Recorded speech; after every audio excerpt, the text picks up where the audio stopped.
Okay, we continue with our earnings analysis, and IDFC First Bank is in focus. It reported a weak set of numbers compared to what the market was expecting. Net interest income and profit after tax came in below CNBC TV 18 polls, while FY25 credit cost ratio was above even the company's own guidance. However, the non-MFI stress was stable quarter on quarter, and that is a very big positive. To discuss these and more, we have with us the big man himself, Vaidyanathan, Managing Director and CEO at IDFC First Bank. Good morning, Mr. Vaidyanathan. Thank you very much indeed for your time. Actually, the market is worried about both stress and income because the numbers came in adverse.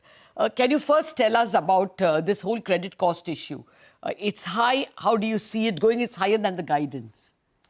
Well, actually, it's playing to script. Let's be very, let's put the numbers out properly out there. 2.45% is a credit cost for this year for the bank. And this includes the impact of the MFI and also includes the impact of that Mumbai entry point toll road issue, which is a legacy, the infrastructure account. If you take this thing out, because we'll talk about them separately, it's only 1.76%. And our gross NPA is holding up at about 1.87%. Net NPA is 0.83%. The credit cost to complete the picture is 1.76%, excluding those two items.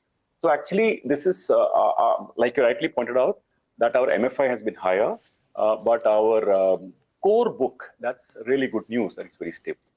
Okay. Would you say the worst of MFI stress is over? Yes. Which, we should be very watchful. It's a very sensitive segment. I want to be really watchful. But let me just say that as we had said the last quarter, I had spoken at your channel also, we had said that Q4 will be the peak of provision. And then we said in Q1 should be less than Q4 and Q2 and so on progressively. We feel definitely it's progressing on this direction as far as eyes can see. And best part of being able to establish that is the SMA pool, because SMA feeds to NP and provisions and all that. So our SMA pool has come down from 777 crores to 640 crores. So that is SMA 012 put together for MFI. The whole block has come down. So naturally, in the subsequent quarters, provision should come down. Okay. Can you take us also through income? Your costs are high, obviously, because you're building the bank. But income has also kind of faltered. What kind of, income growth or interest income growth can you, guide us? So income also, this MFI thing is affected on two fronts. We talked of credit costs. I don't want to repeat that because it is higher than expected. I also agree. It was high. But coming back to, but frankly, that happened to all the 200 players who played in this market. We are not the only players. But the other impact of MFI also was income, because we shrank the book, just for the record. We shrank the book from 13,500 crores as of March 31, 2024. So 9,500 crores is a big dip of 44,000 crores. So that also brought down income with it, because the yield on this book was like 23-24%. So it's an interest reversal, is it? No, the book shrank. So you accrue less income, like I told you, numbers. So basically the book, so composition of MFI in the book has come down from 7% 1 year ago to now 5 point something, maybe 4.8% now. Next year will come down to 3%. So net, we have ambitions of being, a large bank. We don't want to be forever be in the mid-tier bank. We want to be a larger bank category, and MFI cannot be a big portion of a book. So that is a phenomenon playing out. But to estimate the next year, let me put it like that, to your question. So we expect our OPEX to further moderate next year. Our OPEX growth last year was only 16%. Next year we're guiding to be like 13%. So OPEX coming down is a very material movement that should impact the operating profit and the PAT of the bank next year. But certainly short point is that we expect that 26 numbers of PAT to be much, much better than 25. Actually, you took away my next question. I did want to talk to you about OPEX. Over 4,000 crores, right? Now, this near almost 5,000 crores. 4,991 is the OPEX. Now, this is like, pretty close to, say, Kotak's OPEX or something. And they have many, many more branches. So what explains such a large OPEX? And when will you be able to milk it? Because that also means cost to income is among the highest in the industry. Yes, that's absolutely correct. So basically, we added, Latha, we had 200 branches 5 years ago. We have 1,000 branches now. We had 200 ATMs. We have 1,100 ATMs. We hired the people. We put up the infrastructure, the whole thing. We start up so many lines of businesses like cash management and FASTag and credit cards and the liability franchise, the current account. It's a new bank coming up. All things had to be spent. So that's the way it is. So, but the good news is that now incremental, let me just tell you 4 numbers. It will help you very easily to understand. YOY growth on OPEX for Q1 of last year was 21%. Q2 YOY growth was 18. Q3 was 16. Q4 is 12. You can clearly see we are really clamping down on OPEX now. And next year, we expect this to be only about 13%.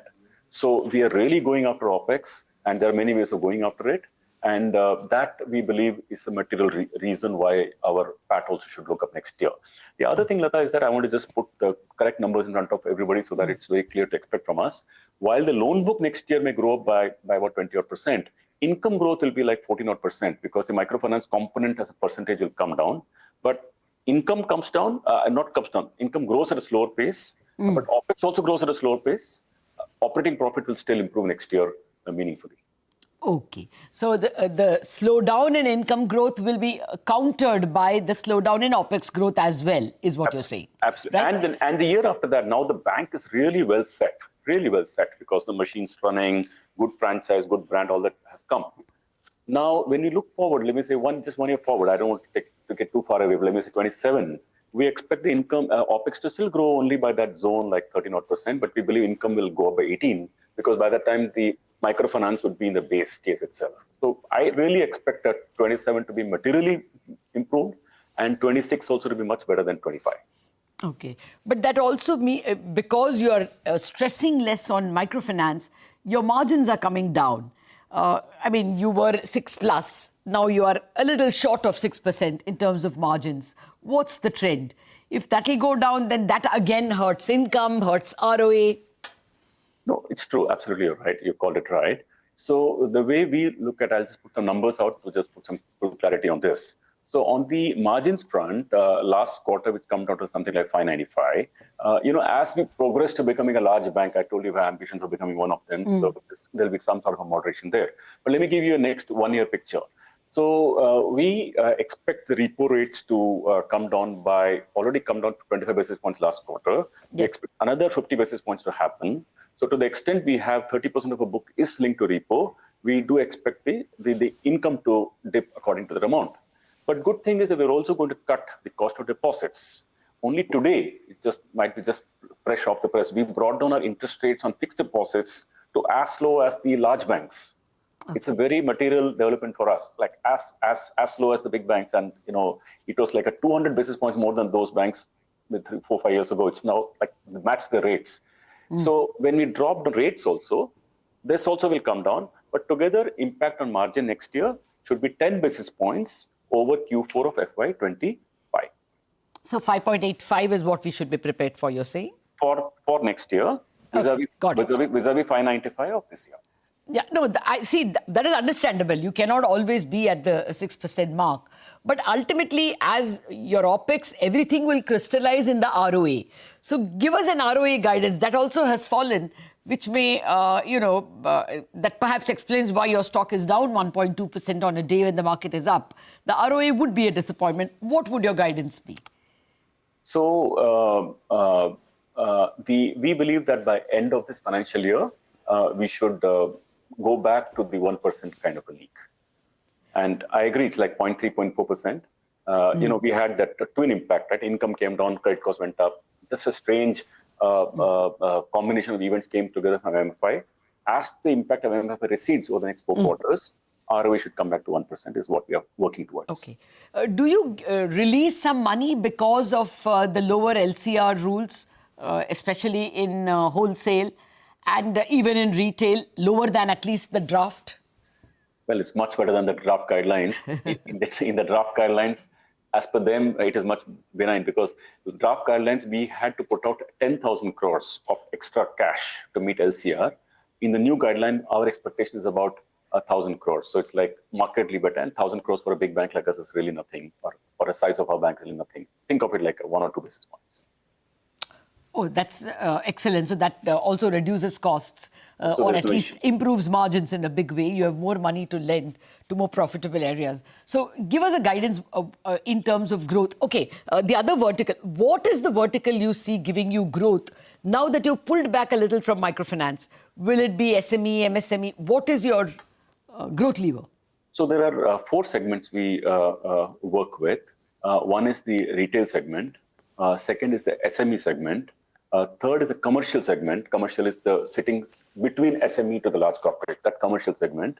The fourth is the corporate segment. And fifth is the agri segment. Think of it like these five sectors. And then also MFI. So we will, of course, mute MFI because, like I said, we don't want to be hostage to one product holding the bank hostage to numbers. So we will mute that. But the all other businesses are set for growth. In fact, since I'm on a channel, let me also say that we are looking to build a commercial banking team, the one that sits between the small corporate and large corporate. And we are looking to build a proper team there. So anybody hearing the program want to reach out to us for a proper role, I'll be happy to. Okay. No, I wanted to just a final squeeze in a question, though we are being warned of end of time. Your cost per branch. Now, I have not done this math. It has come from someone who's watching this show and is sending the question. He says your cost per branch is as high as 19 crore, whereas for ICICI, HDFC Bank, Bank of Maharashtra, it's much lower at about 6-7 crores. Any reason why your branch, first of all, is this number right? Is your branch cost that much higher than your previous employer, ICICI? And why?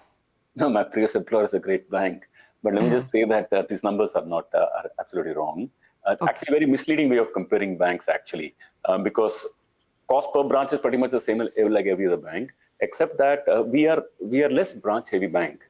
We have only 1,000 branches, and we're originating 50,000 crores a year of deposits because our digital machinery is running a very big way.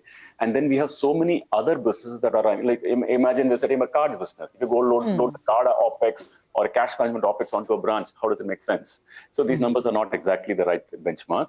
The real thing is the bank has many new lines of business launched, which we had to do, and they all have a cost. So they have to look for their own independent paybacks and stuff, and they should not, you should not load them to a cost of a branch. A branch cost is similar to other banks. Okay. Your previous great employer, KV Kamath, spoke to me recently. And, as he looked into the future, he said banks, given the way in which fintechs have come in and, technologies coming into the NBFCs, he said banks will have to cut their their cost to income to 1/4 their current number. And he was looking at, ICICI and saying they have to go down to 15%. Give us some guidance. What does your cost to income is sitting at 75? Where does it go to, say, in 2 years, in 3 years? We think that a good, stable cost income of today's modern times, at this point of time, I agree with Mr. Kamath about the longer picture. But for now, it's more like the 50s, 40s, 50s, let me say late 40s kind of stuff. Okay. So we have no doubt that we will get there. Like, we have zero doubt because it's just a skill. Nobody should forget. It's a 5-year-old bank or a 6-year-old bank. Those banks are 25, 30-year-old banks. Yes. You really can't compare. But markets are markets, they always compare. So in the long run, I have no doubt in my head that we will get there. And I'll give you one number about how technology is really helping Latha in this cost-to-income ratio. Last year, we added only 58 branches. But our deposits went up by 25%. That is, we grew the branches by 7%, deposit up 25%.